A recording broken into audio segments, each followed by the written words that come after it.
कैसे हो? मेरे हिसाब से तो सभी बच्चे अच्छे होंगे। और बच्चों, ये आपका 8th क्लास का गृह विज्ञान का पीरियड है और मैं आज आपको खाद्य पदार्थों का संरक्षण, जो हम खाने पीने की चीज़ें होती हैं उनको कैसे सुरक्षित रख सकते हैं उसके बारे में यह पाठ है, उसके बारे में आपको बता रही हूँ। बच्चों, आपने देखा होगा, अगर गर्मियों में दूध बाहर रह जाता है, सब्जियां बाहर पड़ी रह जाती हैं, तो क्या होता है बच्चों? वो खराब हो जाती हैं, सब्जियां सड़ जाती हैं, गल जाती हैं। दूध है वो फट जाता है। तो हमें इन सब सामानों को कैसे संरक्षित रखें, कैसे खराब होने से बचाएं, उसके बारे में यहाँ चर्चा है। जो इस पाठ में है, एक लड़की है सीमा, वो रसोई घर में अपनी मम्मी के साथ रसोई घर में चाय बनाने गई। तो वहाँ पर क्या हुआ, तो फिर वो उस बारे में अपनी मम्मी से पूछती है, वार्तालाप करती है, बात करती है। तो मैं वो आपको पढ़कर सुना रही हूँ, क्योंकि बच्चों आपके पास तो बुक है नहीं है, तो आप इसे ध्यान से सुनिए और आपको समझ आ जाएगा। सुबह हुई, सीमा की मम्मी रसोई घर में चाय बनाने गई, मगर यह क्या, दूध तो फट गया। बच्चों को स्कूल जाना है, दूध देना है, नाश्ते में दूध से दलिया बनाना है। सीमा की मम्मी परेशान होगी। उन्होंने दूध वाले को बुलाया और डांटने लगी, क्या कारण है कि तुम्हारा दिया हुआ दूध प्राय फट जाया करता है? दूध वाले ने कहा, केवल आपके ही घर में ऐसा क्यों होता है? मैं तो कई घरों में दूध देता हूँ, कहीं से भी ऐसी शिकायत नहीं मिलती। सीमा की मम्मी ने सोचा, ठीक ही तो कह रहा है, कहीं इसमें मेरी तो कोई गलती नहीं है। अब मैं दूध के रख रखाव का उचित ध्यान रखूंगी। सीमा ने कहा, पापा, जो फल हम सब्जियां बाजार से खरीद कर ले आते हैं वह भी सड़ जाती हैं। ऐसा क्यों मम्मी? सीमा की मम्मी ने निश्चय कर लिया कि अब वह अपने घर की खाद्य सामग्री की देख रेख उचित ढंग से करेंगी। यदि खाद्य सामग्री का संरक्षण किया गया होता तो वह खराब न होती। बच्चों, आपने देखा है, पहले फ्रिज नहीं हुआ करते थे, तो दूध हुआ या सब्जियों को ठंडे स्थान पे रखा जाता था या खुले उसमें रखा जाता था, उनकी देखभाल करी जाती थी। दूध को 2 बारी 3 बारी उबाला जाता था। सुबह उबालते थे, दोपहर को उबालते थे, जिससे कि वो खराब ना हो। लेकिन अब तो फ्रिज है, तो हम लोग क्या करते हैं कि दूध को सुबह उबाला या शाम को उबाला, ठंडा हुआ, उसको फ्रिज में रख देते हैं, तो वो खराब नहीं होता। आओ अब हम जानते हैं कि संरक्षण क्या है, प्रिजर्वेशन क्या चीज़ है। गर्मी एवं नमी दोनों ही स्थितियों में जीवाणु एवं फफूंदी शीघ्रता से पनपती है। जीवाणु एवं फफूंद वायु में हमेशा विद्यमान रहते हैं। हवा में नमी रहती है ना बच्चों, महसूस करते होगे आप। यही खाद्य पदार्थों को सड़ने का भी कार्य करते हैं। ये जो है, उससे खाद्य पदार्थ जो होते हैं वो नमी के कारण सड़ जाते हैं। यदि खाद्य पदार्थों में इनके बढ़ने पर नियंत्रण पा लिया जाए तो भोजन को सड़ने से बचाया जाता है। यही नियंत्रण भोज्य पदार्थों का संरक्षण कहलाता है। सीमा ने मम्मी से पूछा, यदि हम भोज्य पदार्थ या खाद्य सामग्री का संरक्षण ना करें तो क्या नुकसान होगा। तो सुनो बच्चों, उनकी मम्मी ने बताया, खाद्य सामग्री, खाने वाली सामग्री का उचित रख रखाव या संरक्षण न किए जाने पर कई नुकसान होते हैं। पहला जो है, आपने देखा होगा, गेहूं को यदि हम ऐसे ही रखते हैं तो रख देंगे ऐसे ही, तो क्या होता है, उसके अंदर घुन लग जाती है, और वो जो घुन लग गई उसमें फफूंद लग जाएगी और सारा गेहूं खराब हो जाएगा। उनके रूप रंग गंध में उनका जो है कलर भी खराब हो जाएगा, और गंध, उसमें से अजीब सी गंध आएगी, उसके टेस्ट में भी फर्क आ जाएगा, परिवर्तन आ जाता है, उसकी गंध में परिवर्तन आ जाता है, तो स्वाद खराब हो जाता है, खाने में स्वाद नहीं लगती हैं वो चीज़ें। खाद्य सामग्री के पोषक तत्व जो है उनमें कमी आ जाती है, नमी होने के कारण उनके अंदर कमी आ जाती है, वो इतना फायदेमंद हमारे शरीर के लिए नहीं रहता। घुन एवं कीड़े मकोड़े द्वारा निकलने वाले, और जो घुन होती है और जो कीड़े मकोड़े होते हैं उनके जो मल निकलता है उससे पदार्थों की सामग्री में मिल जाते हैं, और वो खाद्य सामग्री जो है वो विषैली हो जाती है, हमें नुकसान देती है। तो इस बात का ध्यान रखना चाहिए कि हमें अपने सामान को संरक्षित करके रखना चाहिए। सीमा ने पुनः पूछा, मम्मी, क्या सभी खाद्य सामग्री को सुरक्षित रखना एवं उनका संरक्षण करना आवश्यक है? क्या समस्त खाद्य सामग्री को एक ही विधि अपनाकर संरक्षित किया जाता है? नहीं, हम एक चीज को सभी चीजों को एक जैसा संरक्षित नहीं कर सकते, सबका अलग अलग हिसाब होता है। जैसे मान लो हरा धनिया है, उसको हम कैसे संरक्षित करते हैं? गीले कपड़े में लपेट कर करते हैं। दूध को कैसे करते हैं? उबाल उबाल कर करते हैं, या उबाल कर और उसको फ्रिज में करते हैं। सब्जियों को धोकर उन्हें सुखाकर थोड़ा उनका पानी सूख जाए, फिर उनको फ्रिज में रखते हैं। इस तरह से हम खाद्य सामग्री को संरक्षित करते हैं।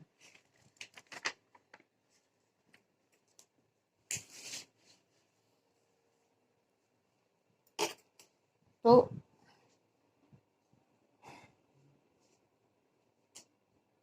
मगर यह ध्यान रहे कि खाद्य सामग्री को हम एक ही ढंग से संरक्षित नहीं कर सकते।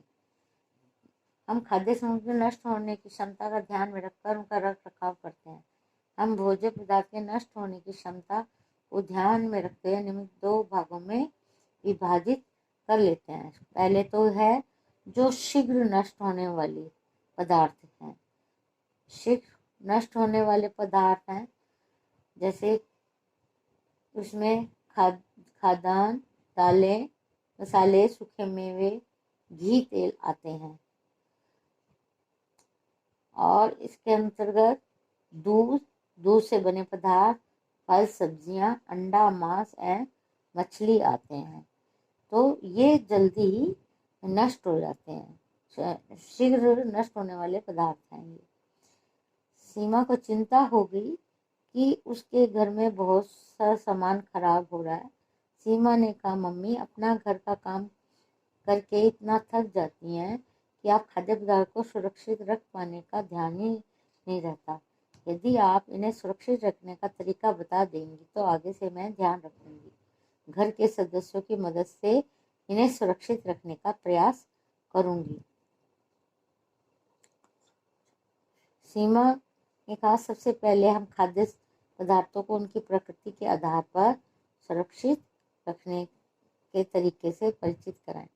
शीघ्र नष्ट होने वाले पदार्थ का संरक्षण। इस श्रेणी में पदार्थों में नमी की मात्रा कम होती है, इसलिए देर से नष्ट या खराब होते हैं। कुछ दिनों के अंतर्गत पर इन्हें धूप में रखा जाना उपयुक्त होता है। अनाज, दालें, मसाले, सूखे मेवे इस श्रेणी में आते हैं। इस श्रेणी के खाद्य पदार्थों को हम निम्नवत विधियों से संरक्षित करते हैं। घरेलू विधि क्या है? इस विधि में क्या करते हैं कि लाल मिर्च और सूखी नीम की पत्तियां अनाज में मिलाकर वसा युक्त बंद डिब्बों में पैक करके रखें। वायु मतलब एयर टाइट डब्बों में इन्हें बंद करके रखना होता है। मसाले, मेवे आदि को सुरक्षित रखने का सबसे अच्छा तरीका यही है। उन्हें धूप दिखाकर डिब्बों में पैक करके रखा जाना चाहिए। नमी या वायु जिससे उनके अंदर ना जा सके। वो था घरेलू विधि। अब है कीटनाशक दवाओं का प्रयोग। तो हम बच्चों देखा होगा, जब हम गेहूं लेते हैं या चावल ले लेते हैं इकट्ठा, तो उसमें कीटनाशक दवाओं को अनाज में मिलाकर रखने से घुन व कीड़े नहीं लगते। अनाज का प्रयोग करने से पूर्व उसे अच्छी तरह धोकर प्रयोग में लाना चाहिए। फ्यूमिगेशन विधि, यह अनाज भंडारण का सबसे अच्छा एवं सुरक्षित तरीका है।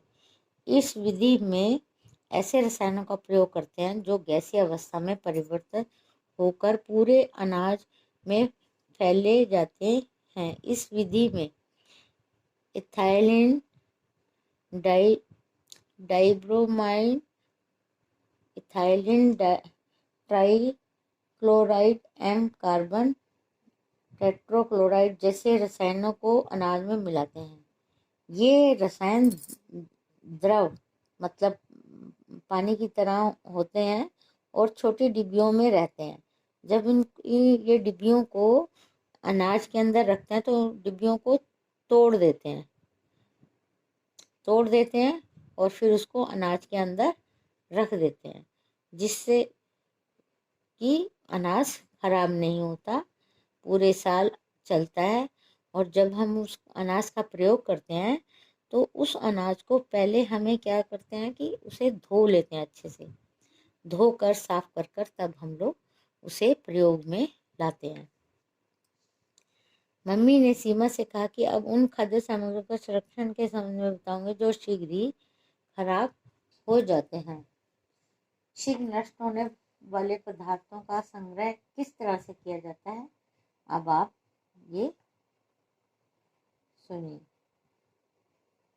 इस समूह में ऐसे भोज्य पदार्थ आते हैं जो अधिक नमी युक्त होते हैं, जैसे दूध, दही, फल, सब्जियां, अंडा, मांस, मछली। ऐसे पदार्थों को ताज़ा ही खाना ठीक रहता है। यदि फल एवं सब्जियां 1 या 2 दिन रखनी भी पड़े तो इन्हें सुरक्षित रखा जाना आवश्यक है। इन्हें निम्न विधियों अपनाकर सुरक्षित रख सकते हैं।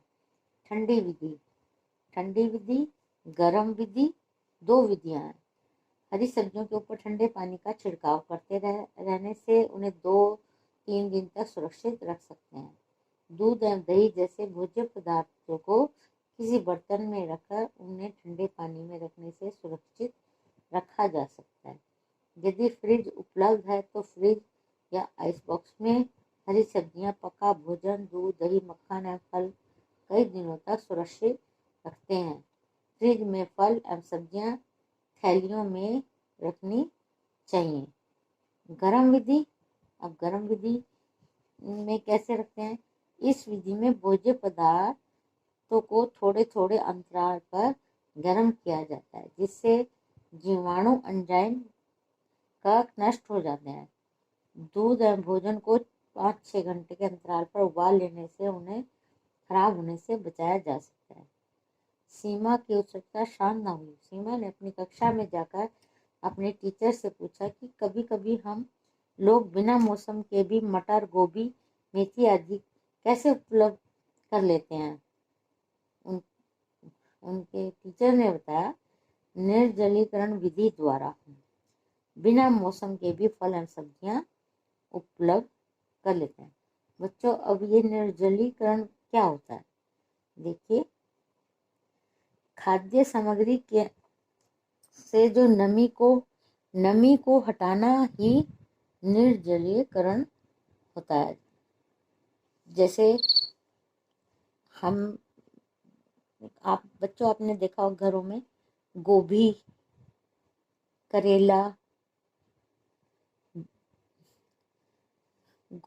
करेला, आदि हम जो है वो सुखा कर रख लेते हैं। भिंडी, मेथी, धनिया, पालक धूप में सुखा लेते हैं। जब उसमें से नमी जो खत्म हो जाती है तो उसे क्या करते हैं, जब वो सूख जाती हैं तो उसे एयर टाइट डब्बे में बंद करके हम रख देते हैं। तो बच्चों, आज तो मैंने आपको इतना पढ़ा दिया है, अब आपको इस पाठ को अच्छे से पढ़ना है। इसकी मैं फोटो डाल दूंगी उसके अंदर किताब में पाठ की, और आप इसे पढ़ना और समझना।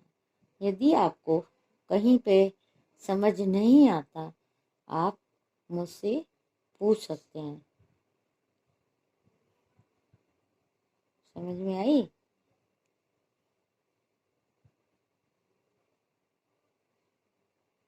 यदि कोई प्रॉब्लम होती है बच्चों, उसमें झिझकना नहीं चाहिए, बेझिझक आप पूछिए, हम उसका बताएंगे। अब इसमें कई क्वेश्चन बनते हैं बच्चों, जैसे निर्जलीकरण किसे कहते हैं, ठंडी विधि द्वारा कैसे प्रिजर्व किया जाता है, संरक्षित किया जाता है खाना, गर्म विधि से कैसे करेंगे, शीघ्र नष्ट होने वाले पदार्थ कौन से हैं, है ना। तो ये छोटे छोटे क्वेश्चन हैं, ये आपको तो समझ आएंगे, आप तुरंत जवाब भी दे देंगे इसका। अभी मैंने पढ़ाया है ना।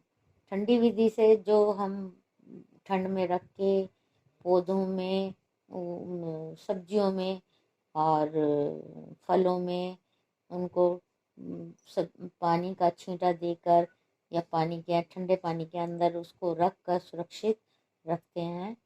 और यदि किसी के यहाँ फ्रिज है तो फ्रिज में रखा जाता है, आइस बॉक्स में रखते हैं। तो दूध, दही, मक्खन और जो फल वगैरह होते हैं उन्हें फ्रिज में रखते हैं, वो होते हैं ठंडी विधि द्वारा संरक्षित। और गर्म विधि द्वारा कि हम यदि मान लो दूध है वो बाहर पड़ा रहता है, तो हम क्या करते हैं बच्चों, उसको उबाल देते हैं। उबालने पर वो संरक्षित हो जाता है। खराब होने से उसके एंजाइम जो होते हैं, उसके जीवाणु जो होते हैं वो नष्ट हो जाते हैं। भोजन है, सब्जी है, उनको हम उबाल कर और गरम कर कर उनको रख देते हैं, तो ये गरम विधि द्वारा संरक्षण हो जाता है।